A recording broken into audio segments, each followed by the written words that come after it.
Hello, hello, hello. It is me, your True Hill Phenom SP3, and we are back once again with episode 4, True Rewind Monday Night War. The symbol of excellence. The symbol of excellence. We are back once again, your Monday Night Warriors, connoisseur of reporting, as I said in episode 3. He is the host of the Romeo Report, Romeo Anthony Colon. What's up, fellas? What's up? And of course, it is the ghetto Ivan Ooze, the pimp named Slipback of the True Hill Eat YouTube channel. He is the host of Going Raw. He is Drunk Guy JJ. Thank you. I'm over here clapping for myself, but thank you. Appreciate it. I'll give you a round of applause. Now, this is episode 4, True Rewind, Monday Night War. This is where SP3, Romeo, and Drunk Guy go through Monday Night Nitro and Monday Night Raw from the start of Monday Night Nitro and the start of their head-to-head matchup. We've already done the debut episode of Monday Night Nitro. We did their first head-to-head battle, and we did Fall Brawl 1995. So here we go, the second week, head-to-head, Monday Nitro and Monday Night Raw. Romeo, take it away. We are starting off with Monday Night Raw, September 18th, 1995. We get a nice recap of... not on Monday, sorry. Oh, that's right. Excuse me. This is Thursday Night Raw. Thursday edition. I don't know what was going on Monday. Do you guys know? I guess it was September 21st, December 21st, 1995.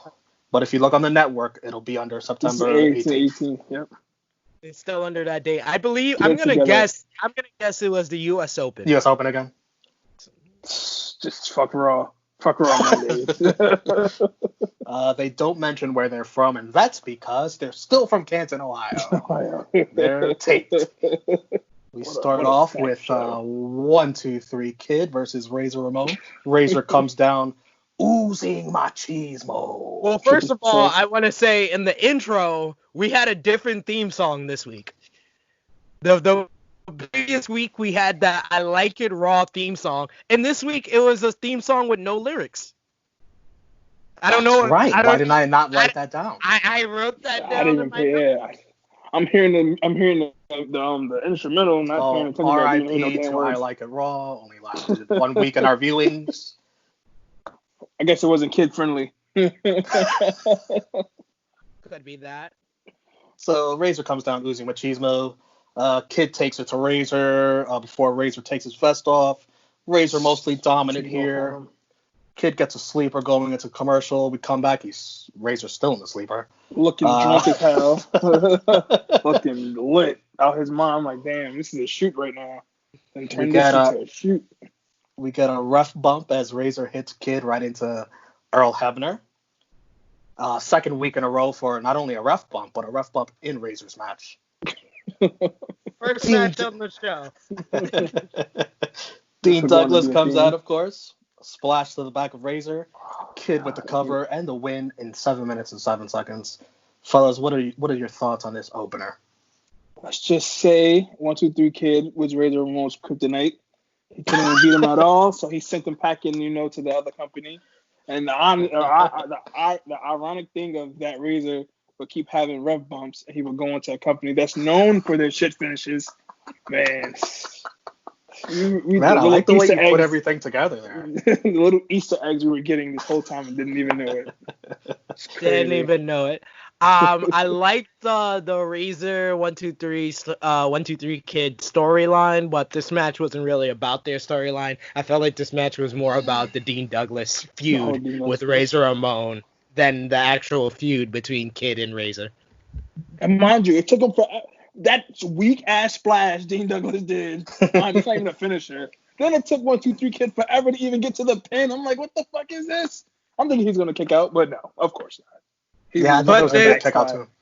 This begs the very important question. Why was the 1, 2, 3 Kid crying at the end of last week during the preview? Yeah, we got swerve there. Holy shit, what a swerve. I thought he was high, But maybe it wasn't the case. After this, Backstage we go for a report card segment. I have never heard of the report card segment in my life. The most annoying when he scratches that goddamn board. Oh. Yeah, they don't like that. Dean grades Kid a D, which stands for dumb. He grades Razor an E for elevate, which is something he's trying to do going up against Dean Douglas. Gives himself an A, surprisingly, for his excellent performance. And gives Razor an N for a no-brainer of his performance Sunday night in your house. How do you guys like Dean Douglas with his own very backstage show, the report card? I love how he just ran and cost Razor the match, ran on, threw his shit on. So he Wow. And then he scratches the oh, man. I hate that damn sound. I wrote very corny promo, but the announcer said clever. They said clever. Okay, cool. You thought it was corny? I thought it was great. I thought it was corny, but some of it a little corny, but it made me laugh. But that's Dean Douglas' whole character. He plays the corny heel teacher, so it made sense. We got a recap of Superstars where Ted DiBiase, the $1 Million Man, gets slopped by the Godwins. What was in that slop bucket? Looks like vomit. It looked like corn, radish, and water. Yeah. Corn, radish, and water. $1 million Man didn't deserve that. Cow shit. Looks like cow shit. We've got tag team action. We've got Savio Vega, the pride of Puerto Rico. It's teaming up with Sparkplug Bob Holly. Do not ask me how this team came about. Sparky Plug. Sparky Plug! The funny thing about it, Savio tried to get him to do the salsa dance, and he was like, oh, no. Shocker. No. By the way, Sparkplug, what an awful gimmick, awful name, awful gear. Just like Isaac Yank of DDS. Just terrible. You didn't like the jacket? Around. You didn't like Sparkplug's jacket? Awful. Race car driver wrestling, so dumb. The WWF logo, you didn't like that? Another character garbage. Bob Holly, Hardcore Holly is rolling in his grave. Hardcore Holly would fuck up Sparkplug in a fight. It wouldn't last 2 minutes. He definitely would. I wrote down in my notes here that King had 2 inappropriate jokes making light of a recent. Oh my God! Yes. Oh, you got me to it. Of this episode. Jesus Christ. Like legit went back to the joke. Like if we didn't hear it the first time, I'm gonna make another inappropriate joke about a hurricane that affected people. A fucking hurricane joke. And then Did you write down what it was for word for word? No. I only do that for Mongo's commentary. Are we gonna have to start a new counter? Offensive remarks by King. Yes. Man, we'd be here all day. Yeah. Because not only did he do a hurricane joke, he didn't fucking made a Jeffrey Dahmer joke after the match. I'm like, what the hell is what? It made no sense to anything going on with the match. Who was the point of saying it? Anyway, Sparkplug and Savio are taking on Tatanka and Kama of the $1 Million Corporation. Savio's salsa dancing all over the place. Kama catches Holly off the top rope, tries to turn into a power slam, almost breaks his neck. I think they edited the camera angle on this to make it look better. What did you think about that botch? I mean, yeah, I was like, ouch when I saw that. Kama and Tatanka win in 5 minutes and 50 seconds. I also have in my notes that Bob Holly is either an idiot or the worst tag team partner ever, or he's turning heel with the amount of times he's distracted the referee here. And it was the former, that he's an idiot and the worst tag. Once I go to all of them, all of the above. He came in, does his comeback, and then eventually loses after Kama reverses a crossbody. It's funny you say that too, because it goes back to his whole career. He's always been a shit tag team partner. He treated Crash like shit. He freaking tried to haze Cody Rhodes. Like, he was never really a good tag team partner. Never. The only good tag team partner he ever had was 1, 2, 3 Kid when they won before the whole rivalry with Lawrence Taylor and Bam Bam. Didn't fucking last long. Go figure. Next up, we got a Razor Ramon promo backstage. He says the classroom is going to be in his house Sunday and he's going to carve Dean Douglas up. Chico. Vintage razor. Vintage razor. I loved it. We got a commercial for WrestleMania 11, the special, airing on Saturday, September 30th. On, ironically, Fox.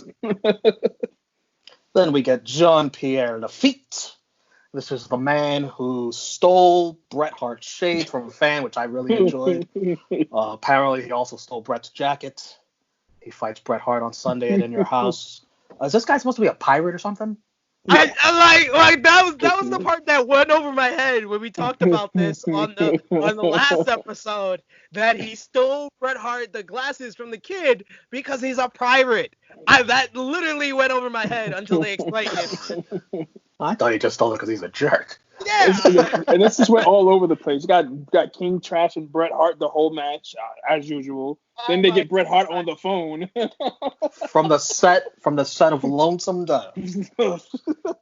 Bret Hart says he takes pride in his young fans. Jerry says you're going to be real lonesome when Gene wins Sunday and Bret's fans desert you.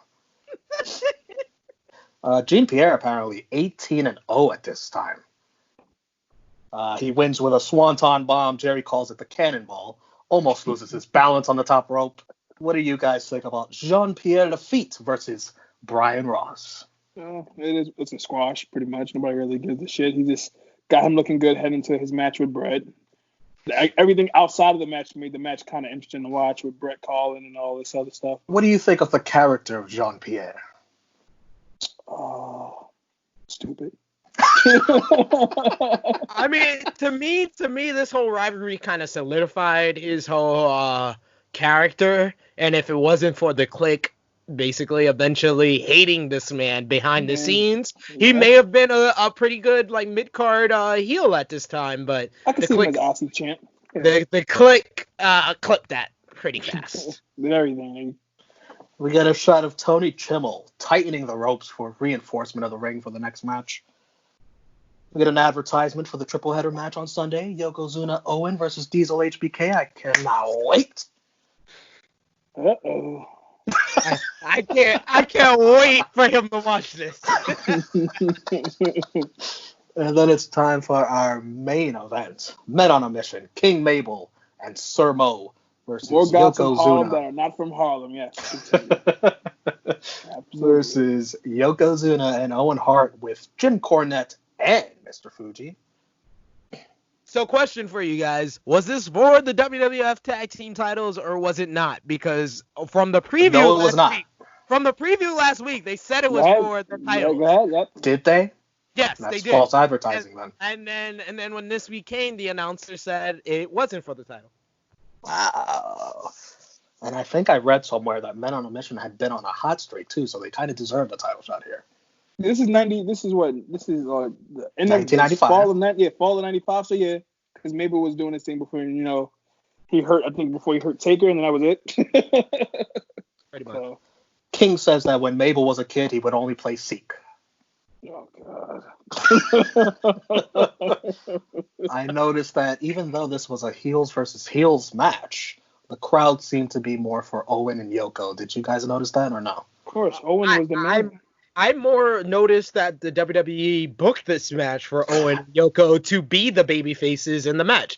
Owen took the heat so the fans would get on his side, which kind of strange for me, because at that time Owen was one of the best heels in the company. Yep, so for him to be cheered heading like that, into a match with your two top faces for the pay-per-view. I love watching Owen Hart wrestle. Every time he does a move, he just pops up and he's so proud of it. Oh my God. It's so excellent. There was a decent pop for when Yoko and Mabel teased going at it. I noticed that. And is this the beginning? I don't know. Is this the beginning of Kevin Dunn's camera shaking? Every time Mabel and Yoko went at it and there was some kind of move, you saw the camera shake like, oh, too big. This is fucking thinking it's Godzilla. What the hell's going on? In the end, Jim Cornette distracts the ref. Owen with a drop toe hold on Mo. Yokozuna leg drop. Dirty finish. Owen and Yoko win in 9 minutes, 7 seconds. What did you guys think about this main event?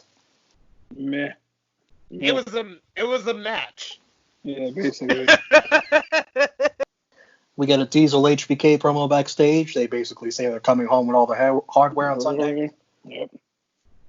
Then we go back to the ring. Vince McMahon is interviewing Owen Yoko, but really just Jim Cornette is going to handle this. Highlight of the episode right here. Yep. Cornette with a great promo. Jim Cornette is he reminds us that the last time HBK and Diesel tagged, they fought. Vince continues to just sucking the hell out of Shawn loves Michaels the two dudes with attitude. He reminds Jim Cornette you guys are that this is beat Diesel. Shawn Michaels and Diesel? Two dudes with attitude? The fuck, Vince? Vince loves them. Jesus. Jerry the King Lawler continues to butt in during the promo, but not as bad as the last time. Jesus Christ. Yeah, that was like all-time bad as Jerry talking over people. We got two annoying announcers for each show. Go figure. Saying stupid shit.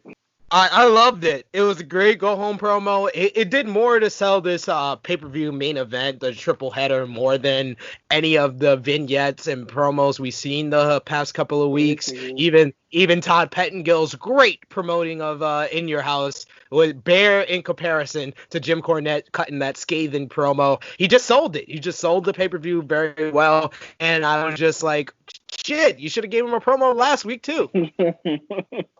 During the whole show, a lot of good In Your House promotion, much better than what WCW did for Fall Brawl. What do you guys think about that? Absolutely. Got a fucking In Your House commercial like every damn segment after it seems like. Which is the point. You want people to buy you want people to buy your product. That's the whole point of promoting. You have a show that you have to pay money for. By the way, do you guys know how much the In Your House pay-per-views cost? I think it's a 2-hour one, so yeah, it was like $19.95. I think once they went to 3 hours, they went up to like 25 or 29. $29.95. 29? Okay. I know, and they were 29 for a long time. So the same as Fall Brawl then? Yeah. Well, not this one, no. This one was 20. We get Jerry the King Lawler's royal prediction with a drum roll. He predicts Yokozuna will pin Diesel to become WWF champion for the third time. Next week, we get a preview video. It'll be the British Bulldog versus The Undertaker. I'm ready for that. That's gonna be a good one. Really? Wow. I think that's gonna be a good one. He's looking forward to it. Well, this is early Undertaker, so never mind. This is when he could actually go. Relax. Like, whoa, what's going on? All right, so let's wrap up. That's the end of Raw. Let's wrap up Monday Night Raw. Let's start with the dirty finish counter. We got another one. So we got two. We got two in one night. Yeah. So that's 3 in 2 shows. Still much better than the pace that WCW's on. I have to introduce the ref bump counter now because we get another one. That's 2 in 2 shows. So we're starting the ref bump counter until there's good reason to get rid of it. Oh man, we're gonna be doing this forever then. Match of the night, fellas. What did you guys have? Match of the night for Raw? God, they're all bad to be honest, but to choose one, I guess based on crowd participation, I'll give it the main event. I had the main event as well.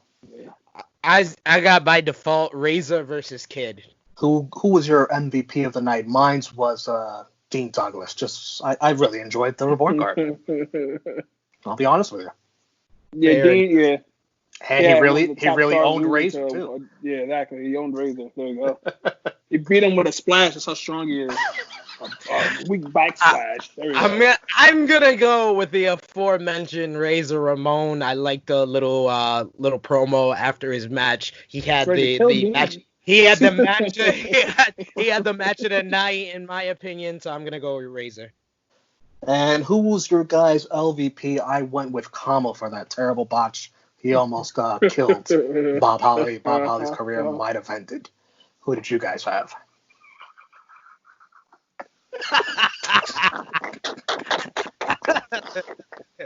I'm more laughing at his reaction to that. I'm gonna go for LVP with the an idiot and the worst tag team partner ever, Bob Sparkplug Hart. Yeah, definitely Sparkplug, man. Oh man, just hearing that just made me die. Even though he almost broke his neck for the business. I'm gonna put that blame on him as well. So. God, Damn, these tough matches crowd. are telling stories that we didn't even know. He was going to break his neck. It's crazy. All right, it's that time of the show. We're gonna count this down. Thumbs up, thumbs down. 3, 2, 1. Oh. Is that a unanimous thumbs down? 3 across the board. Oh boy. You just hate when it's unanimous. You hate to see it. Hopefully it gets better.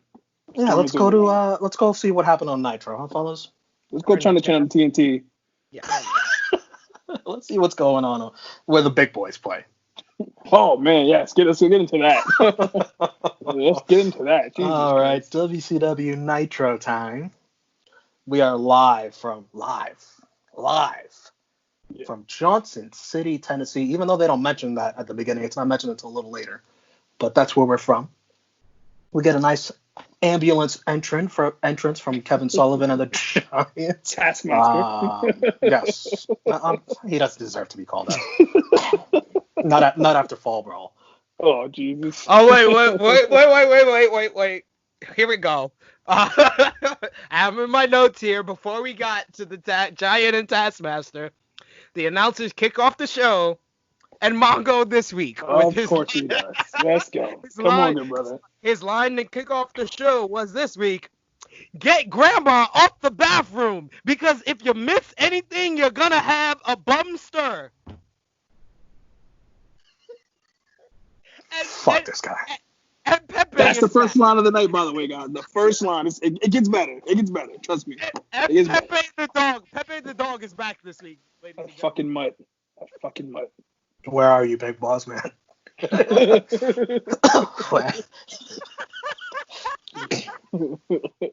So the ambulance entrance, Giant says in his really goofy, cartoonish voice, I must mention. Giant talks like a giant. With that fucking laugh, man. Jesus Christ. Yeah. Yo. That had me cracking up. Yeah, there you go. That's exactly. Perfect face. Andre the Giant is rolling in his grave at his illegitimate son. With the report out, how would your father react to how you reacted? That's right. Mean Gene tells Giant that his father is disgraced. You know, it's very, very disappointed in him. Jesus Christ.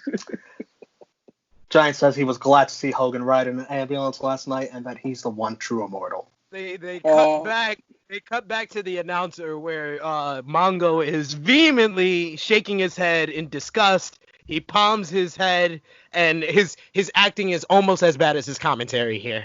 The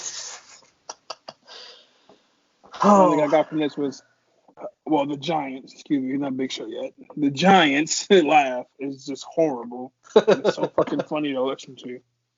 Can it you only gets worse.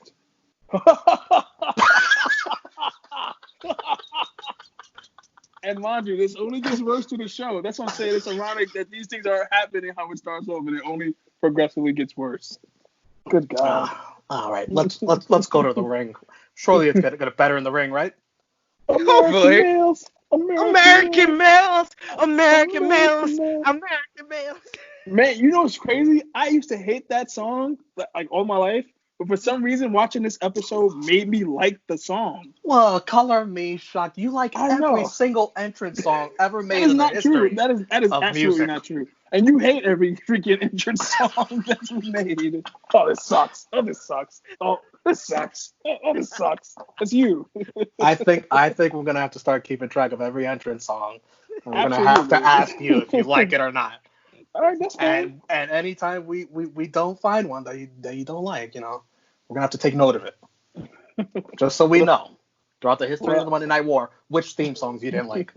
I'm pretty sure you didn't like Cobras at Fall Brawl. Absolutely not. There's one. I didn't like either of their entrances, to be honest. All right, American Males versus Blue Bloods. This is gonna be great, isn't it? There you go. Harlem Heat a theme says, song I don't like. Harlem Heat says, fuck this. They're not having this shit. Man, They beat up one of the Blue Bloods, the one that's not Regal. Yeah, the one that nobody cares about, yeah. I don't know who that is. Regal said, And fuck then this, and I'm not they announce they're on the show now, and they're going to give a tag team title shot to the American males. Question for you. I have a question because I know this is 1995, but why does the current reigning and defending WCW Tag Team Champions have to attack someone to get on Monday Nitro? To them to defend their title, by the way. Not the other way around. I thought they were going to have the night off. I'm not going to be like other black wrestling fans and say that there was racism at play here, but I'm just saying.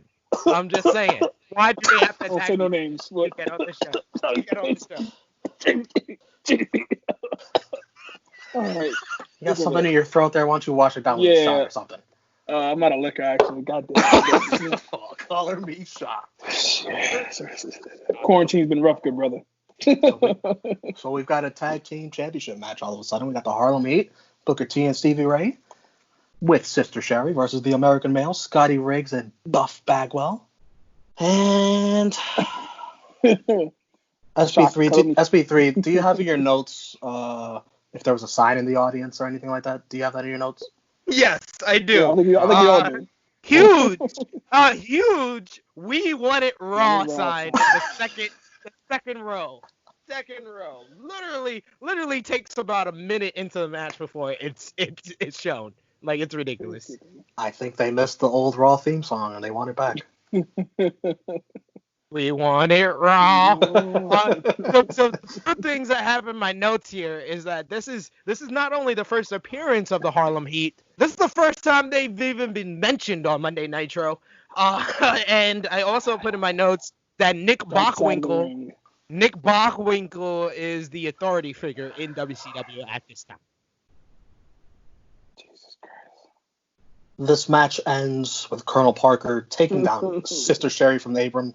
They make out some more. Buff pins Booker. We have new champs in 4 minutes and 43 seconds. I wanted to ask you guys, does this count as a dirty finish?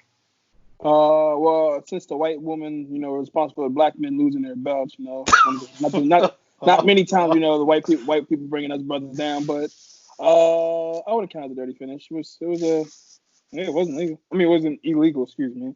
Just took it off the ball and they were making out. You can't stop true love. Since it's a lot of chaos at the end of the match, I'm gonna consider it dirty. I mean, like we said, we need to figure out like the contents of a dirty finish, but there was a distraction here, so I agree it was a little bit dirty. I also put, you mentioned about Kama dropping Bob Holly on his head. What about Booker T with that axe kick to Scotty Riggs, where Scotty lands directly on his neck? Ouch. This man was doing fucking kicks like he was Eddie from Tekken the whole damn match. It was crazy. Hey, you gotta protect the business. What do you guys think about the tag team title change? One night. After beating jobbers, I guess it's kind of was pointless, but what can you do? I liked it. We had a title match on the first episode of Nitro, but the first Harlem, man. What you mean you liked it? But the first couple of episodes of the show, you have to establish that anything can happen. So I don't think any wrestling fans watching this in September of 1995 would think Harlem Heat, who just won back the tag team titles, would lose it here. So it was a big surprise. It's anything can happen on the show. Yeah, it was a big anything. It was a big anything can happen type of moment. So I liked it here. We get a snap it to a Slim Jim commercial. Yeah, thank God you brought that up.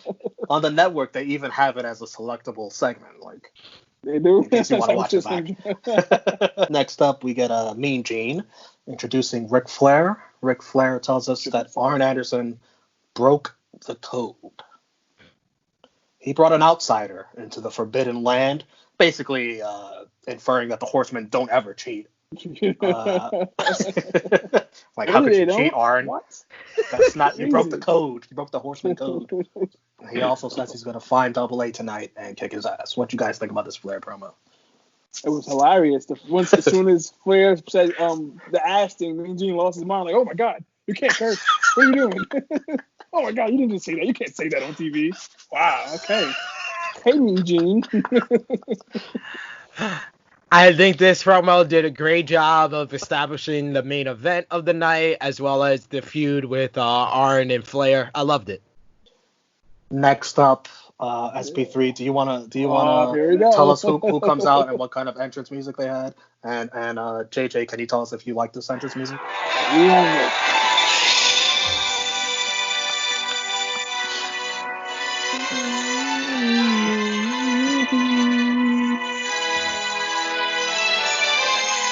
Oh my God, this is the best, the greatest theme song in the history of world. Wonderful. You're so wonderful. He's Had a Mr. duet, man. It's amazing. He's so wonderful. Mr. Wonderful. Oh my God. That was a debut, by the way, of Mr. Wonderful theme song. Eric Amazing. Bischoff hated it. They all trashed it. They all trashed it. Great wrestling, but bad taste in music. We've got Mr. Wonderful versus Johnny B. Bad. Bad is wrestling with 9 stitches in his eye from his fall brawl encounter with Flying Brian. And here goes stupid fucking Mongo McMichael talking about, oh my God, I've never seen a wrestler have matches back-to-back nights. This is unheard of. Name a wrestler who can do this. You just saw it in the first match with Harlem Heat. Harlem Heat just wrestles back-to-back nights. Fucking Mongo, how dumb can you be, man? You literally just saw it 5 minutes ago, Mongo. Flair and Pillman about the main event. Like, what is going on right now? Oh, man. I don't know if you guys saw the botch kick from Bad to Wonderful on the outside, where he completely misses Wonderful, but Wonderful sells it anyways. Did you guys catch that? With the wobbly legs. Mr. Wonderful, the consummate professional. Yeah, because he played that. I thought something was wrong with him the way he was walking, like wobbling to the thing, trying to check his fucking face. The highlight on commentary for me was Bischoff at one point talking about Johnny B. Bad says, I don't know if he knows. I don't know if he's a bad man or a madman. And to myself, I said, Vince McMahon said he's a wild man. I see what you did there. Touche. Johnny B. Bad tried a sunset flip. Wonderful drops down on him, hooks the legs for the win in only 3 minutes and 45 seconds. The number one contender for the U.S. title loses right away to Mr. Wonderful. Yo, I'm all for that Mr. Wonderful push. Mr. Wonderful, the WCW heavyweight champion. Let him get his revenge on Hulk Hogan. God damn. And it's only, again, gets better. So should Mr. Wonderful be the new number one contender for the U.S. title since he just beat the number one contender? I'm down with it. I want to keep hearing the song, so that's fine with me. Proof is in the pudding. I agree. Next we we're on the set of Baywatch. We are in 1995. I'll be ready wherever you need. Oh, don't you feel? All right, sorry, I'm gonna go. That's my song. Sorry, guys. Forever and always, I'm always here. We got the Macho Man Randy Savage on the beach doing the bench press. Great form. Great form. He's doing it in front of some pretty hot lifeguards or actresses. I have no idea. Kevin Sullivan, the Taskmaster, comes out of nowhere, pushes the barbell into Macho Man's throat. Very dangerous. You could kill someone with that. With no way to get out, because they're in fucking sand, by the way. So then he throws sand into Savage's eyes, not like the napalm that Hogan threw at the Fall Brawl. Ric Flair comes out of nowhere in his wrestling boots for some reason. I think they were filming for the show, so I think they all had like their gear on and stuff. But they're on the show as in their gear, full gear. Yeah. I think they're doing like wrestling stuff. Which is crazy because they got WCW guys and the WWF guys to do that show. That's crazy. Yeah, no, I'm pretty sure that episode features a match between Macho and Flair. That episode of Baywatch. So that's what why. did you say about WWF guys also being on the show? Yeah, they end up doing the next. Oh, it was like not Shawn that show. Vader. No, not that show. No. This wasn't an invasion. Ain't go that early. No. Baywatch was not Negro. Yeah, Baywatch was not Nostradamus. But I did see a little dick swing in here because if you remember, Pamela Anderson was featured prominently at WrestleMania 11 earlier in this year. All comes full circle. So WCW was like, you want the star of Baywatch? We'll be on Baywatch. What'd you guys think of the segment? Any other notes on the segment? It was funny. favorite part was when Flair pulls Taskmaster from Savage. He repeatedly, and I mean repeatedly, he's like, calm down, devil. Devil. Damn, devil. He legit never calls him Kevin, never calls him Sullivan, never calls him Taskmaster. He legit calls him devil the entire segment. Next up, we have, excuse me, I wrote down practically this entire promo because I needed to. Oh, man. Let's go. Best part of this whole episode. Best part of man, either show. We got some good reporters because I think we probably did all the same thing. I wrote down this whole shit, and I'm like, what the fuck? All right, so bear with me, guys.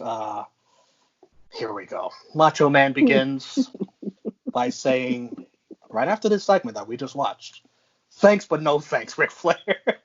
See ya in the next lifetime. Don't even care. Dig it. A weird way to thank someone for saving you from near death. Yeah, basically. He describes how to take care of a snake. You take its head off, inferring he's going to decapitate Kevin Sullivan.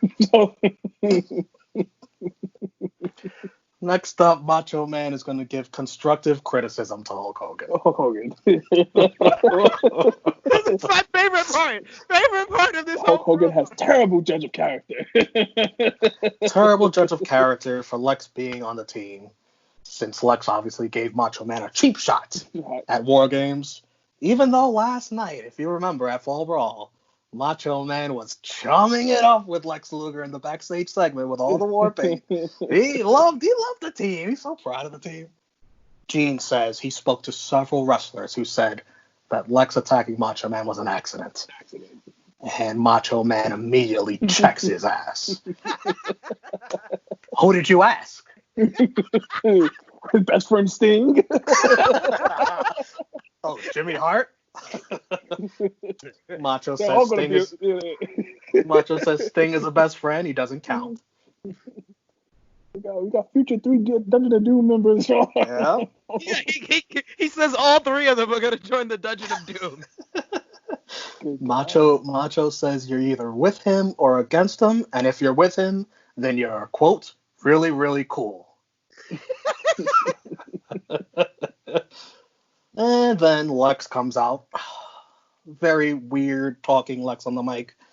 He says one line, and Macho says, it's almost like Lex forgets his next line. Macho's like, talk to me, brother! You missed Mean Gene part. This isn't 4th of July. We're looking to see some fireworks. Lex says some more lines. He forgets a line and then says it before going back to his other lines. And then Mean Gene even finishes his sentence, saying Macho Man has a personal agenda. I feel like Mean Gene set the promo for Lex. Well, Lex did mention the good part that Savage has a personal agenda as well. That yes. Savage also wants to be WCW World Champion, like Luger. And Macho admits that Lex has a very good point. Very honorable of Macho Man to admit. He says he wants to be world champion too, but Lex cheap shot at him. Lex eventually reminds us that he's sick of playing with kids again. He's here to take on the big boys. Chris Hansen, we're looking at you, good brother. We're looking at you. Looking at you like. And Macho says, you want to play with the big boys? There's no bigger boy than me. There's no bigger boy than Macho Man. Ring the bell. Oh my God, and then that alone was the most cringiest face-off ever. He stares him, and then Lex moves away, and he's just looking into the crowd. Well, I'm picking Macho Man and trying to fight you. You're not even paying attention. You have to smack you in the face. And Macho smacked the shit out of him. Like Lex, you look like a pussy right now. Why are you staring in the man's trying to fight you right now? You're staring into the crowd. He must have been high that segment. Something was off. all the crazy dialogue in there, that was the best segment from either show, and it got me so hyped for Savage versus Luger. I love Macho saying "ding ding." That'll get the bell ring. Like the match gonna start now. Mean Gene says not here. He separates them both, tosses it to a commercial. We come back. We get the replay of the video of the Giant running over the Hulk Hogan's motorcycle. SP3, anything you want to say about this segment? So in my notes I have we see footage of Giant running down Hulk Hogan's motorcycle with a monster truck. Mean Gene is interviewing Hogan before Fall Brawl. Giant runs it over not once, not twice, not 3 times, but 4 times while Hogan just stands there and watches it. Then, oh my God. Then he laughs at Hogan while Hulk slaps at the door. I laugh and I laugh and I laugh and I laugh. While Giant's fucking head is looking out, his head is out the damn door. You're slapping the door. Hit him. Are you serious? You're freaking Harley Davidson. I'm like, you guys cannot be this stupid. You can't be. Exactly what he was doing. While Hogan slapping the door. You got him laughing. I'm like, yo, this is fucking horrible. Man, I was not ready to see that again after the Macho Man promo. Like, I thought I was done laughing. I wasn't. At all. We get a replay of the Fall Brawl ending in which the Giant snaps Hulk Hogan's neck. Very nice of them to air that the night after. And then next up, we have our main event, Flying Brian Pillman versus the Nature Boy, Ric Flair. Did you guys notice a sign in the audience, or was that just me? What sign? Oh, the sign that said Flying Brian, time to ride Space Mountain. Oh, thank God I didn't notice that. I missed that one. I missed Thank that. God I did not. In our Fall Brawl review, we mentioned how Ric Flair did a double axe handle from the top rope to the outside. We said, mark down this moment. You'll probably never see it again. We saw it tonight. We saw it again. Following night. Ric Flair is on fire. Pillman does a nice Flair flop on the outside. I don't know if you guys caught that. I did. I have in my notes here, though, once again, Mongo, showing his total, I wrote down here, he shows his total lack of wrestling knowledge, saying that Bobby the Brain, he didn't never manage Ric Flair, even though he did in WWE. Wow. Did Brain say anything after that? Brain, let it rock. Brain said, yeah, I actually did, and I used to manage his money. Dumb fuck. We could have let that fly though, because that doesn't count in their world. He could have. Brain made sure to call him out. Like, I actually did. Ric Flair wins with the figure 4 in 5 minutes 25 seconds. I am now introducing into this show the Ric Flair Chop Counter. Ric Flair had 9 chops tonight. How many did he take, though? I did not keep track of that. His chest was bruising at the end. Yeah, I don't know his chest looked ugly. Yeah. So in my Ric Flair Chop Counter, he has 27 in 3 matches we've seen. That's an average of 9 per match. And his record, I'm going to keep track of who has the most. It's 11, Arn Anderson. Of course. I also have in my notes here, Mongo with his final line. I didn't write it down. I just wrote, can't even write it down. Was it English? That's a question. Oh, man. I'm going to have to go back and rewatch this ending just for that. Ric Flair, after the match, begs Arn Anderson to come out. Arn Anderson doesn't come out. I don't even think he was in the building. Rick warns Arn that next Monday night he's going to kick his ass. And I wrote down in my notes that I'm shocked there was no interference in this match. A rare Nitro main event with no interference, Exactly. no run-ins after the match either. So it was nice. A little change of space. And tell me if you guys noticed this after the match is over, as we wrap up the show. Brain says there's something going on in the back. There's something going on in the back. Yes. We never find out what it is. As Eric Bischoff just goes straight into next week's preview. Bischoff totally ignores him, and then totally ignores. I guess we're running short on time. I have no idea. Next week we have Alex Wright meeting the Disco Inferno. Colonel. The Disco Inferno's first appearance on Nitro, apparently. Colonel Rob Parker with his Japanese warrior Kurosawa, if I pronounced it right, will be in action. Also, Randy Savage takes on Kevin Sullivan. And Lex Luger battles Ming. I am ready for all of that. All of that next week. Absolutely. All right, let's wrap up this Nitro with the dirty finish counter. I am going to count that. That's 1. That's 7 in 4 shows. We have the Mongo Meter, and let me just say how this Mongo Meter is going to go. We're just going to keep track of how many shows he's on and how many shows he's awful. And so far, I think we all can agree he is 3 for 3. 3 for 3. Mongo Meter. Oh, man, it's going to be funny. Match of the night, I had Ric Flair and Brian Pillman. I gotta agree. Yep. All across the board, unanimous. MVP, I went with the Macho Man, Randy Savage. It was actually close for me between Flair and Savage, but I went with Savage because that promo was just awesome. Yeah, I may have been too biased with Ric Flair recently. I don't want to have him my MVP on every show. Gee, I wonder why. I went with Charlotte, can you answer for us, Charlotte, back there? Oh, shit. I didn't even notice that. LVP, I had the Harlem Heat for putting their tag team titles on the line when they weren't even on the show and losing them. Who did you guys have for LVP? I'm going with Luger. Jesus Christ. I'm going with Luger. He just fucking messed up his line. He just looked so out of place. That whole promo was pissing me off. Like, a man slapped you, you're going to just turn around and just stare at him like, what the fuck is going on?